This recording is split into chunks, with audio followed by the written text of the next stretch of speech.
What's the biggest scam people still fall for? Those Microsoft scam calls. It works so well that they have offices LMAO. I got a call from one of those. When the lady told me to turn on my computer, I replied that I don't have a cordless phone and the cord wasn't long enough to reach my computer, then sat there in awkward silence for a minute or so until she hung up. Before you think ill of me, I was on a corded phone, so it wasn't a total lie. For a second I was pretty furious due to the mistaken assumption that you had told a white lie to the person wasting your time while attempting to steal your money. Mobile games which are designed to be bad, so they can frustrate you enough to buy their currency. Failing that, the game will feature spam clicking until you run out of energy, which will spawn a buy more energy pop-up, hoping you will buy lots of it by accident. Hogwarts, a mystery. Is that the one where you run out of energy as your friend is stuck in Devil's Snare and about to die? Nah, it's the one where you run out of energy as you are stuck in Devil's Snare and about to die. Those phone calls that claim your social security number is suspended due to criminal activity. My own mom fell for this, unfortunately. Sorry to hear she fell for it. My adult kid asked me what they needed to do to get their SS unsuspended. I was glad they asked me first. Me, well, I think you need to check with the federal government birth date oversight office about that. If your social security number was suspended, they will need to issue you a new birth date. Once that is completed, then your social security number can be released. Adult child, so can I still use my number while it is suspended, or is that illegal? Me, well, if you use it while it's suspended, the birth date oversight office may need to assign you new parents. But that is a fairly easy process at this point. It's just an electronic form. Adult child, okay, so can you help me call the— wait, what? Oh geez. Okay, so is the suspension real or not? Okay, so I'm guessing you will be filing the request for new parents for me? Me, yep. Seems I failed you. Lol, at least you had a funny exchange with your kid on this. My mom on the other hand fell for the scam hook, line, and sinker despite the multiple red flags in the entire phone call. For instance, SSN being suspended, being told she was going to be arrested, told to withdraw money and buy government approved gift cards, and giving the caller the codes and pins on said gift cards. My parents lost money from this scam but gradually recovered. Online charlatans that will share their secrets if you buy their course. Alright, here's my secret to getting rich. Step 1. Get people to think you have a secret to getting rich. Step 2. Make them pay you for the secret. There is no step 3. Not gonna lie, I attended one of those pyramid scheme meetings at my friend's insistence, and man, it was filled with low income people and the whole thing was clearly targeted at them. Felt really bad seeing how they were being sold dreams of earning a lot of money and stuff. Such a scam. My first ever job interview turned out to be an MLM. I was pissed. I had this experience too. Worst yet, the interview had over 30 people turn up, and anyone who wasn't literally drunk or high at the time got offered a follow-up interview that was actually just MLM sales pitch. They phoned me at 7 AM that morning angry I wasn't there. LMAO. This happened to me, only it was disguised as a legit job. Fuck you, Northwestern Mutual. Thought I had a shot as a finance intern. Left with a packet and instructions to sell shitty retirement products to my family. Chucked the entire thing at a gas station on the way home. Found out they pulled the same shit on 50 kids from my school and still had the finance intern posting up weeks after interviewing 50 plus candidates. I had a buddy who went through the interview. Said they wouldn't even start asking him questions until he gave contact information for 10 other people that would be interested in the internship as well. Thankfully, I researched it and decided it was a scam before going to the actual interview. It's disgusting that they do this to people who are trying to earn some actual experience. The old pyramid scheme still works despite being old and every tray of it being widely known. Sometimes you can't beat a classic. As long as there are stupid people to take advantage of stupid people to take advantage of stupid people, and so on and so forth, thus adding to the great chain of life. It's the circle of life and it screws us all. Pretty sure life is shaped like a dick because it fucks everyone. 5 years ago my friend got roped into this great investment that her friend's dad was running. I didn't participate because it sounded too good to be true, which is a sign that if it was they wouldn't be telling you about it. My friends put about $4,000 into it, and soon enough it got broken up by the feds for being a Ponzi scheme. Imagine scamming your child's friends of tons of money. What a great father. I have several clients that fell for the scamware when you do a password reset on a bank website and they text you a code to complete the password reset, and the scammer calls you for the code. If you receive a code via text, never tell it to someone else. And worse, texts from Google Voice to take over your phone number. I've worked on payroll systems for over 30 years, so I've seen a lot of scams, but this one is one of the worst. My roommate fell for that, and she could never contact anyone at Google to get her phone hash back. She had that phone hash since 1993, just after graduated from college, so she was understandably upset. I just googled Google Voice scam, and one of the results had the procedure to get your number back. The sauna slim belt was a thing in my country for almost a decade. People never lost an inch of fat, only got marks from the heat which the belt produced. Pure scam. Penis enlargement pills. Anything from poor animals on the edge of extinction that proclaim longer staying power and arousal, like rhino horn. Please don't buy this product for curiosity or ingest.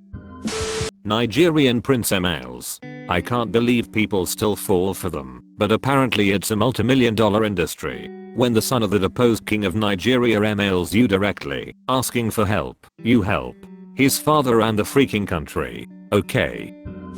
Weight loss pills and weight loss tea. And in this vein, detoxifying teas, shakes, etc. that claim to clear years of sludge and fecal buildup out of your intestines, which will boost weight loss. If you had fecal matter building up in your GI tract, you'd know about it, and your pants size would be the least of your concerns. While they are crap for what they are targeting, some of those teas really are great gentle laxatives. I say this as a former cancer patient that really made good use of them from time to time. Modern medical science saved my life, but the laxative tea made my life easier during said treatment. The prescription laxative I was given wasn't that great. I liked the tea better. And yes, I discussed it with my doctor and was given the okay before I tried it. Multi-level marketing, doTERRA, Herbalife, all that shit. Stay away. Is there a site or video that explains why these things are scams? I have a friend that's really into them, no matter what I tell her. Netflix documentary, Betting on Zero. Look up John Oliver multi-level marketing on YouTube.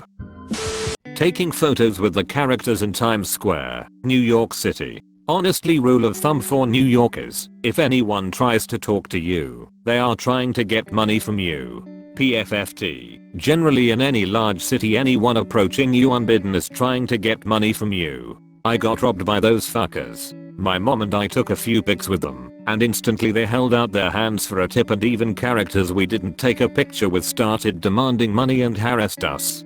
Total rookie scam. Jim fucking Bakker. My nephew, who is around 22 or 23 now, is a youth minister. When he first started doing minister training, or whatever it's called, he went to a camp that Jim Bakker and his son own, and trained there for like a year. He's so young that he probably hadn't even heard of what the Bakkers are most famous for, being con artist pieces of shit, and I never talked about them around him because he was an adult choosing his own path. But man, did I hate it. To this day he's still good friends with Jim's son. A couple months back, Jim Bakker got sued by the state of Missouri for trying to sell a fake coronavirus cure. I guess stealing millions from his own church 30 years ago just wasn't enough. Having to share at least your email address, plus permission to mail, with any company that you want to purchase a product from or interact with, just so they can spam your inbox with garbage marketing campaigns. Sure, you can unsub, use a non-primary email address, etc., but I still hate it. Maybe biased, because I work for one of the world's largest big data marketing agencies. I swear every time I unsubscribe from emails, I just end up getting more, or start getting them from partners that I never signed up for. Favorite one was an unsubscribe link in an email that took me to their website, where it asked me to input my email address to unsubscribe.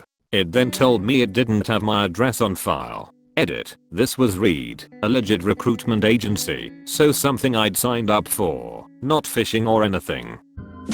I was in the insurance industry as an auto damages appraiser. The biggest one is the anti-insurance body shop that will fight for you, or that pans itself as a quick fix shop, or that pays your deductible. No, they won't. Every one of those places is going to fuck you in the ass. Collision repair centers are absolutely 100% in a symbiotic relationship with insurance companies because so fucking much of their business comes from insurance jobs. If the shop claims to hate insurance companies, run the fuck away, because if you use them, your life will get very aggravating very quickly. You are not going to get factory parts for your fender/bumper job on your 2009 or even your 2015 car. The aftermarket fender and recycled fender are the same steel composition and are certified, and it's not a safety issue, and your shop is lying to you when he says it just can't fit, even though I know damn well it does, and that those master certified body repair technicians are more than perfectly capable of straining out floor pans and quarter panels with nothing but elbow grease and an artist's touch, pull hammers,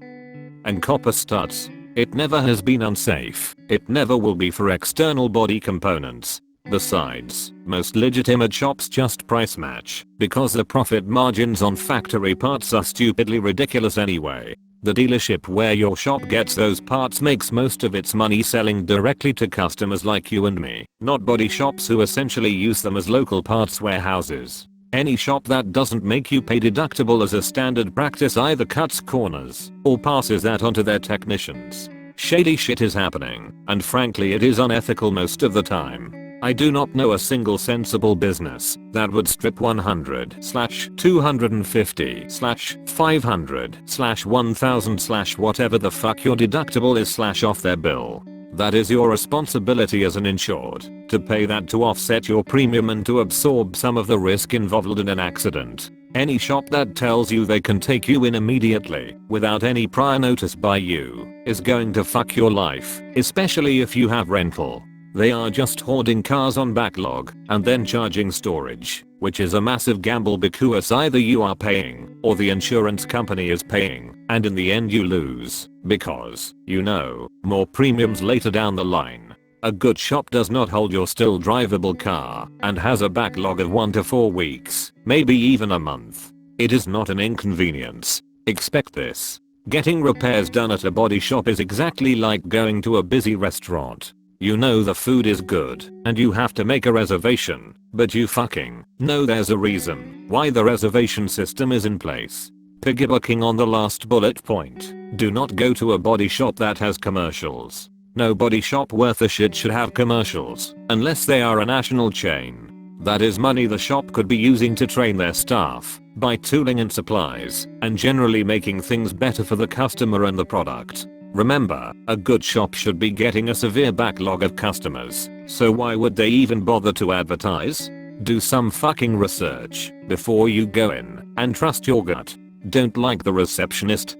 Don't like the estimator's attitude because he thought you were too stupid to understand the repairs.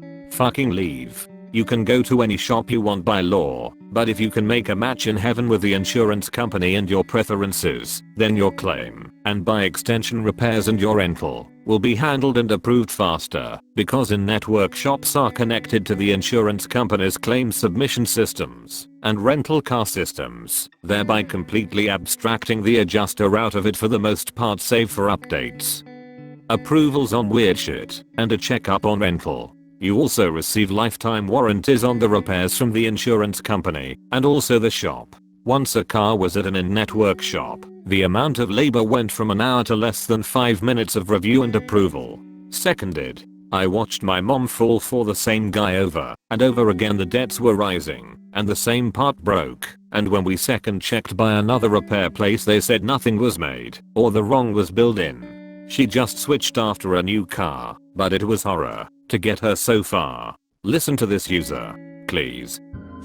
The end. Thanks for watching.